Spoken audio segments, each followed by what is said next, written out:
So in this video, I'm going to share exactly how I stay productive 99% of the time. I've developed a very good strategy of being very, very productive. How long do you think you'll spend on YouTube? Most popular productivity techniques. The next example relates to inbox management. Maximum result in minimum time. Mindset of feeling bad when you're not creating, achieving, producing. Use a timer and give yourself a certain amount of time. This app at least doubles my productivity every day. So you wake up at 6 a.m. Struggling with productivity after trying multiple methods. Work hard every waking hour.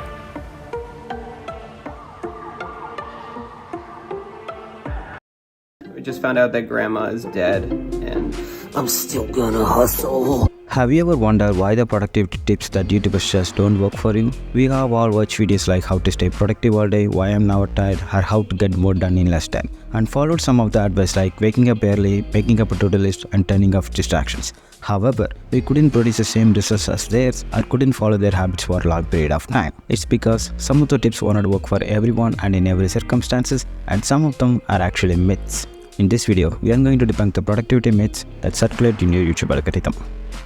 Number 1. Early to bed, early to rise. The idea that sticking to a strict sleep schedule and waking up early is the key to being super productive isn't quite right. Being productive is not just about being a morning person or a night owl. It's more about matching your work to your body's inner clock, called the circadian rhythm. This clock determines when you are most awake and alert during the day, and that's when you are most productive. Sure, waking up early can give you extra time in the day. Some successful folks get up at 4 a.m. according to Wall Street Journal. But here is the catch. If you're a night owl or someone who loves evenings, forcing yourself to wake up at 4 a.m. might mess up your sleep and make you less effective. You will struggle to get work done because your energy levels are high only after the sun sets down. The saying that early birds gets the worm doesn't fit for everyone. Here is a fun fact. Psychology Today found in studies that night owls usually have a higher IQ than early bats. So figure out when you are at your best and align your work during those times. Don't forget to get enough sleep, as sleep is super important for us to function well, and not getting enough can have more negative effects than positive ones. Therefore, make sure to organize your workday according to your inner clock. Does multitasking destroy productivity? Yes and yes. While multitasking is often seen as a way to boost productivity, it may not be effective as it seems. When we try to juggle multiple tasks at once, our attentions become divided, leading to decreased focus and increased errors. This can actually slow us down and reduce the quality of our work.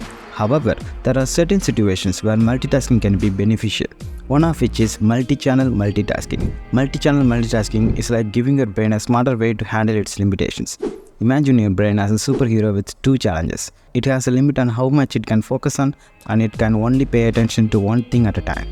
So to work around these challenges, multi-channel multitasking pairs a big task that needs a lot of focus with a simpler task that uses a different sense. It's like making your superhero brain to do things without feeling overwhelmed. For easy and routine tasks that do not require much cognitive effort, such as folding laundry while listening to a podcast, multitasking can be a time-saving strategy. It lets us combine tasks that don't need our full attention, freeing up our time for other stuff. Here is a pro tip. You can even spice up your boring tasks with this. Combine activities you enjoy with those you find less appealing. For instance, listening to your favorite music track while hitting the gym can transform your workout into an enjoyable experience. So the bottom line, multitasking is not suitable for complex or demanding tasks that require deep focus and concentration, like doing a brain surgery or writing a masterpiece. But it can be useful in certain situations, like having a business call while going for a walk or reading a newspaper while pooping. Everyone has the same 24 hours. Elon Musk, Jeff Bezos, and Bill Gates all have the same 24 hours.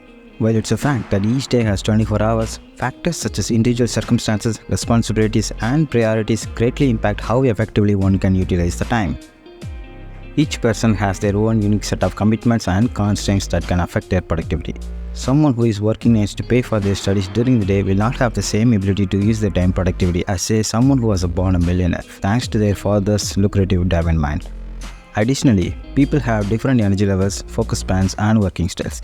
It is essential to recognize and respect these individual differences when considering productivity. Instead of comparing ourselves to others and their perceived productivity, it is more productive to focus on optimizing our own time management and finding strategies that work best for us. So yeah, Elon Musk, Jeff Bezos, and Bill Gates all have the same 24 hours, but they need not pick up their kids from the school. They don't have to do laundry work or household chores all by themselves. Number 4. You need to be ready to get started. The myth that you need to be ready to get started is based on the misconception that productivity requires a specific mindset or a feeling before beginning a task. But waiting for the perfect moment or feeling of readiness can often lead to procrastination and delays in getting things done. Who needs that, right? Feelings and emotions usually come from acting or doing something. We can't feel anything unless we do anything. In simpler terms, motivation and inspiration often comes from taking action and going through it. So the most effective way to get things done is to just dive in, regardless of how you feel in the moment. Just dive into the process and let it do its job first. Myth number 5. Productivity systems and apps. Productivity apps and systems may not always work out for everyone. Here is why. Firstly, these apps and systems often have a one-size-fits-all approach, assuming that what works for one person will work for everyone. However, individuals have different work styles, preferences, and needs, and what may be effective for one person may not be as useful for another. Secondly, relying too heavily on productivity apps and systems can create a sense of dependency and hinder the development of instinct, motivation, and self-discipline. While these tools offer structure and reminders, they can't replace the internal drive and commitment needed to stay focused and productive. Additionally, constantly switching between different productivity apps and systems can be counterproductive. It takes time and effort to learn and adapt new tools, and constantly changing systems can disturb workflow and cause confusion. Furthermore, productivity apps and systems often focus on the external aspects of productivity, such as task management and time tracking, but may overlook important factors such as prioritization, goal setting, and work-life balance. These are essential elements that contribute to long-term productivity and overall well-being. Ultimately, productivity apps and systems can be helpful tools, but they should be used thoughtfully and in conjunction with understanding one's own strengths, limitations, and working style. It's important to find a personalized approach that aligns with individual needs and goals, rather than relying solely on external tools and systems. Debunking the productivity myths that circulate in your YouTube algorithm is crucial for understanding what truly works for you.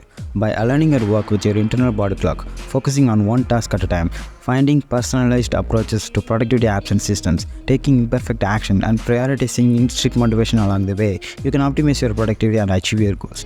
Remember, comparing yourself to others and their productivity is not productive. Instead, focus on optimizing your own time management, embracing your unique circumstances, and finding strategies that align with your goals and values. So the next time you come across a productivity tip on YouTube, remember to approach it critically and consider if it truly aligns with who you are and what you need to thrive. Thanks for watching, and I see you in the next video.